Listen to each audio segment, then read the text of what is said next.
या भावजायचा तर कवा बी वर नांगात राहतो, मला हे माहिती.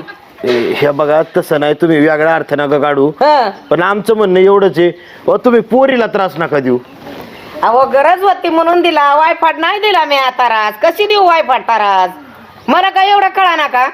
आणि गरज हा पण तू विचार करा, तिला म्हणाय बोलायला गेलं, तिला मी म्हणलं तुला तुझ्या बापाला नाही सांगायचं तर मी बोलते, मला फोन लावून दी.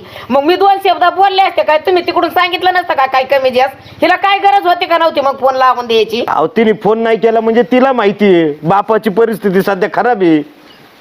अहो पोरींची लग्न करून दिल्यात, तुम्ही सांगा कुठून पैसा आणायचा एवढा? साधा खर्च होतो का लग्नाला? आमची वावरं घाण होती ती कशी तरी सोडवल्यात. आता त्यांची थोडी कामं करावं, मशागत करावं म्हणलं, पाण्याची सोय करावं, कुठून आम्ही तरी पैसे आणायचे हो सारखं? झाले की 2 वर्ष मग आता. हा झाले ठीक आहे, पण 2 वर्षात काय करणार हो माणूस? अहो संसार बसवायला आयुष्य जाते माणसाचं. अहो कुठं रोज तुमच्या दारात येतो आम्ही, तेव्हा एकदाच मागितलं ना.